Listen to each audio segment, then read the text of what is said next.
Hello বন্ধুরা, good morning, শুভ সকাল। সবাইকে জানাই আমার তরফ থেকে অনেক অনেক ভালোবাসা। সবাই কেমন আছো বন্ধুরা? আমি মোটামুটি আছি। তোমরা সবাই কেমন আছো বলবে। তো অনেক দিন যাবত আমি ইউটিউবে কোনো ভিডিও ছাড়তে পারছি না বা লাইভে আসতে পারছি না। তো যাই হোক, অনেক দিন পর আজকে ভিডিও দিচ্ছি। তো তোমরা সবাই কেমন আছো অবশ্যই বলবে। আজকে আমি রান্না করব দেশি মুরগি। তো দেশি মুরগি রান্না করব, সেটা একটু তোমাদের সঙ্গে শেয়ার করছি। তোমরা দেখতেই পারলে আমি ওদিকে মাংসটা ধুয়ে নিয়েছি, আর এদিকে দেখো টমেটো, পেঁয়াজ, রসুন, আদা, আলু, লঙ্কা এগুলো সব ধুয়ে কেটে কুটে এখানে রেখেছি।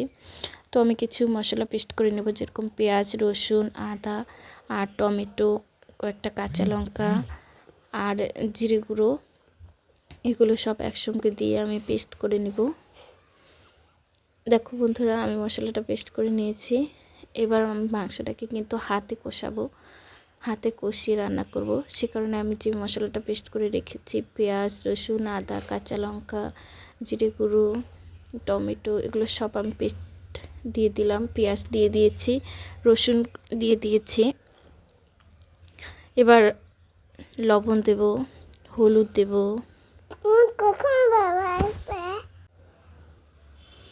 তো লবণ দিয়েছি, হলুদটাও দিয়ে দিলাম। এবার তেল দিব, দিয়ে মাংসটাকে ভালো করে হাতে কিছু সময় আমি মাখিয়ে মাখাবো, মানে হাতে কষিয়ে নেব। তো এইভাবে আমি মাংসটা কিছু সময় ধরে এইভাবে ভালোভাবে ম্যারিনেট করে নেব।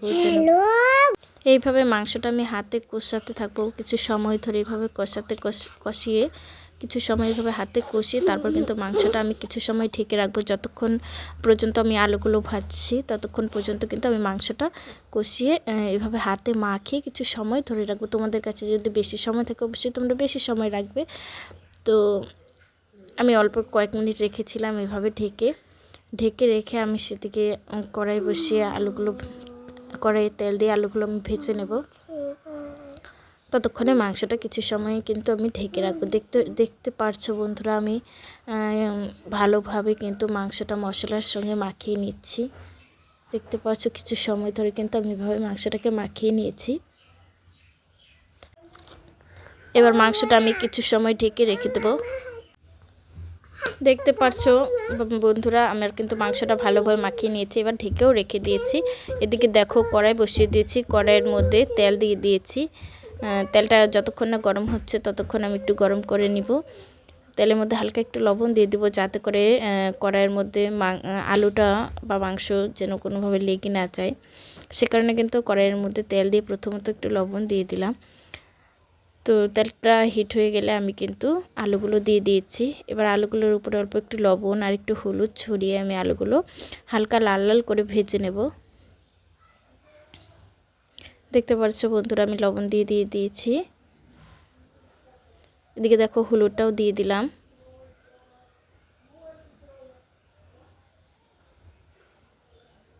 তো এবার কিন্তু আমি আলুটা ভেজে নেব লাল লাল করে। দেখো বন্ধুরা, এদিকে কিন্তু প্রায় আমার আলুগুলো কিন্তু ভাজা হয়েও গেছে। দেখতে পাচ্ছ বন্ধুরা, হালকা কিন্তু লাল লাল হয়ে গেছে। আলুগুলো কিন্তু প্রায় আমার ভাজা হয়ে গেছে। এবার আমি আলুগুলোকে তুলে নেব। আলুগুলো তুলে নিয়েছি। এবার এই তেলেই কিন্তু আমি আরেকটু তেল দিয়ে সম্বার দিয়ে দিব। তেলের মধ্যে দিয়ে দেব গোটা দারচিনি, তেজপাতা আর একটা গোলমরিচ দিয়েছিলাম, আর এদিকে পেঁয়াজ কুচি। তো এগুলো হালকা নেড়ে চেড়ে তারপর যে টমেটোটা কুচিয়ে রেখেছিলাম সেই টমেটোটা দিয়ে দিব। এগুলো সব কিছু একটু নেড়ে চেড়ে হালকা লাল লাল ভাজা হয়ে গেলে তখন কিন্তু আমি মাংসটা দিয়ে দিব।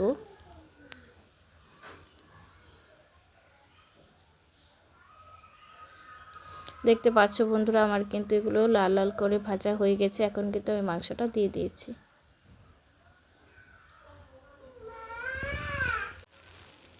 দেখো বন্ধুরা, আমি কিন্তু মাংসটা দিয়ে দিলাম। এবার হালকা একটু নেড়ে চেড়ে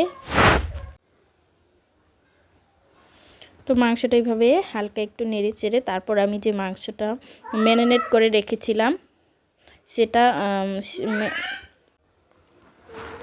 এবার যে মাংসটা ম্যারিনেট করে রেখেছিলাম গামলাটায়, সেটা আমি জল দিয়ে গুলিয়ে, অল্প একটু জল দিয়ে গুলিয়ে আমি দিয়ে দিচ্ছি।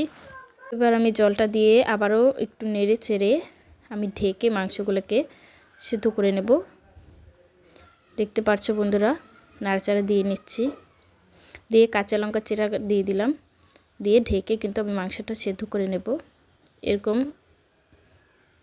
ঢেকে ঢেকে আমি মাংসটা সিদ্ধ করে নিব এভাবে।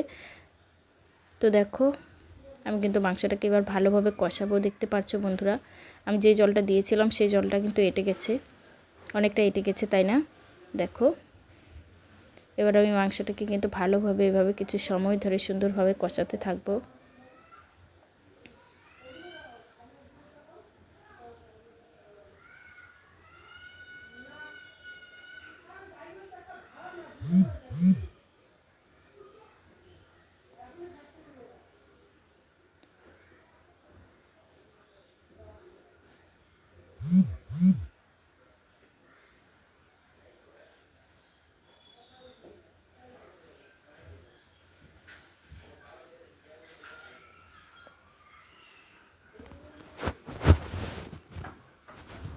দেখো বন্ধুরা আমি মাংসটা কষাচ্ছি, তো লঙ্কার গুঁড়োটা কিন্তু আমি পরে দিয়ে দিলাম।